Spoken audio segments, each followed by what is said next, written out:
You're listening to the EdTech Startup Show, and I'm your host, Gerard Dawson. Today, my guest is, I guess today's guest is you, because I won't be talking to an EdTech CEO, founder, or other professional today.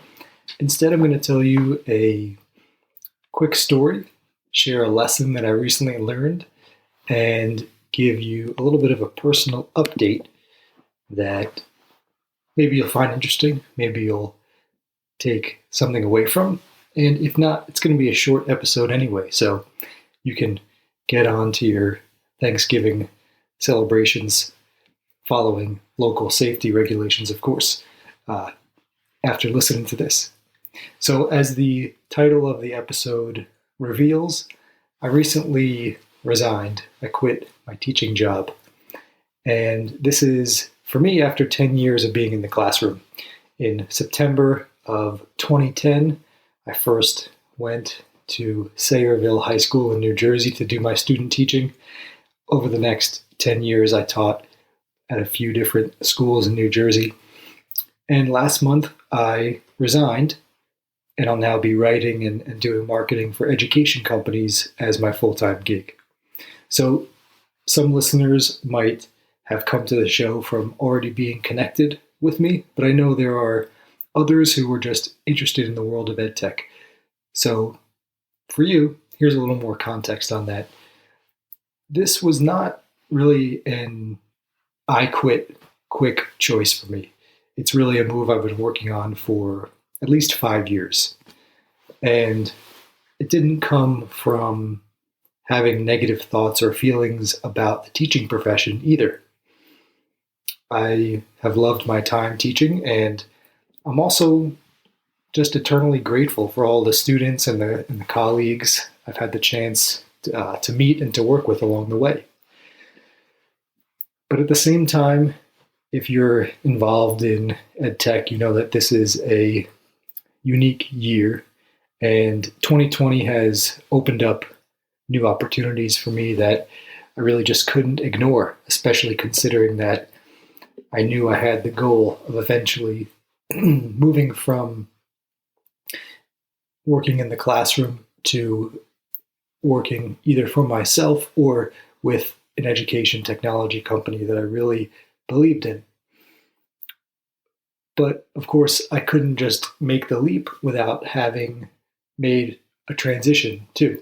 So this is a little bit of the backstory. About 5 years ago, I began to write about education on a blog that I had. It was gerarddawson.org because .com was not available at the time.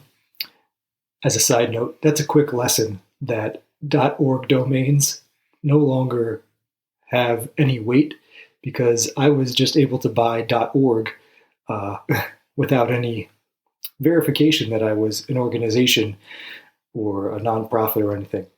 But anyway, 5 years ago, writing about education on my blog, other sites, and a year later, after doing a lot of publishing and reaching out to people in education that I respected, I was blessed with the chance to publish a book called Hacking Literacy.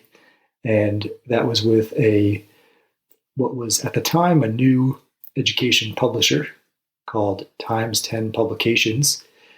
And that was with the guidance and support of a gentleman named Mark Barnes. Mark, an awesome education entrepreneur and educator, has since continued to publish many helpful, high-quality education books and has a few different book series available now. But anyway, through that process, I really learned a lot because if you have done a project, a book publishing project, then you know, I also learned about the business side of education. And I really loved getting to develop some new skills. I was learning copywriting, communication online, how to get attention for this project. And so I moved on from publishing the book. And over the next few years, I started to combine those writing and marketing skills with my understanding of education and EdTech. And I put that together to start freelancing for EdTech companies. Now, like with many new opportunities, I have to kind of start with what you already have experience with and work up from there. So I started by writing blogs and articles and gradually would get my foot in the door and have a new opportunity to learn a little bit more about marketing or even sales, and then expanded into larger projects. So I started to give some advice on strategy, so suggest what to do and how to do it, and then eventually worked up to planning and fully implementing marketing campaigns for some education companies, in particular EdTech startups. Along the way, and this was over the past 3 years, I guess I'd say now, I really began to love the autonomy of it, getting to make decisions with small teams, the creativity, so still getting to write and create and publish content, and definitely the energy, right? The speed of things and seeing the work out there in the wild for people to see. And it all still keeps me involved in making an impact in education too. So that's the story of going back 5 years or so until today. Today I'll keep hosting the EdTech Startup Show. I'm going to be working with a handful of education companies who I really believe in, and I'll be just setting off on the new path. But as I was thinking about sharing this episode on this podcast and reflecting on having shared this announcement in other ways over the past couple days and weeks, there's another big personal lesson, I'd say, that I've learned as well. And that starts with the fact that when I first decided to resign, I thought that I might just keep it to myself. This is a hard year in education. There's a lot of pain and struggle that everybody's going through. And I was concerned about publicizing my resignation. That's probably revealing a little bit too much of self-importance, thinking that there would be response or people caring, but such is the nature of fear or resistance to doing things publicly. And I think there is a stigma to teachers quitting their jobs, leaving in the middle of the year because they're leaving behind students. And I totally get that. So for that reason, I almost didn't say anything. I remember thinking, I think I'll keep quiet about this and maybe I'll share it on social media at the end of the school year.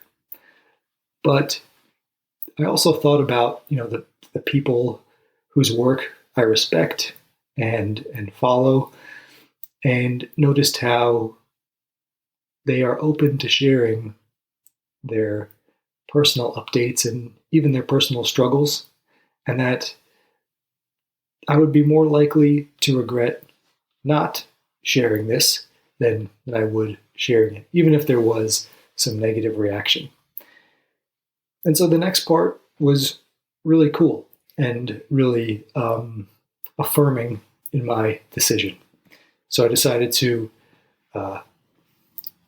make a couple of posts, do some writing, of course, to share the message. So I posted about my career transition on Twitter and LinkedIn and to an email list that I have.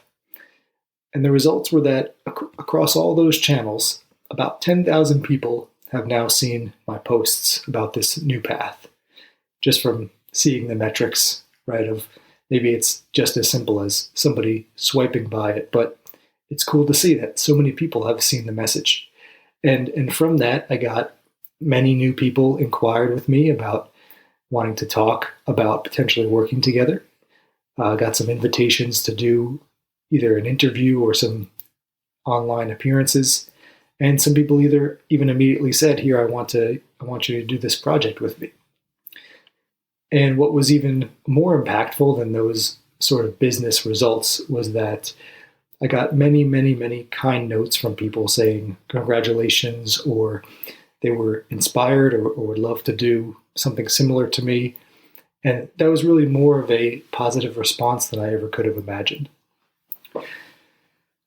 And as I say all this, it's not to brag. I'm really sharing it as more of a warning almost to myself for the future and to others. Because I almost decided just to keep all of this message, this announcement to myself. And that was really out of fear out of what others would have thought or what others would have said. But if there's something I've learned about while working to change careers and start projects like this podcast on my own, is that one of the main skills or main mindsets that doing a difficult project requires is figuring out what's important and ignoring the opinions of people who are not involved or who don't matter. Maybe that sounds a little cold, but if you've ever started a business or published a project, you know that you'll get negative reactions, and you know that you have to just push through and only listen to the people who are most important. So the lesson that I learned was not to let fear prevent me from doing something that I know is in my best interest and the best interest of the people who matter to me. So this is a little bit of a different episode than previous editions of the EdTech Startup Show. Hope you enjoy this update in this format. Feel free to send me a note on Twitter at GerardDawson3 or via email gerard@gerarddawson.com.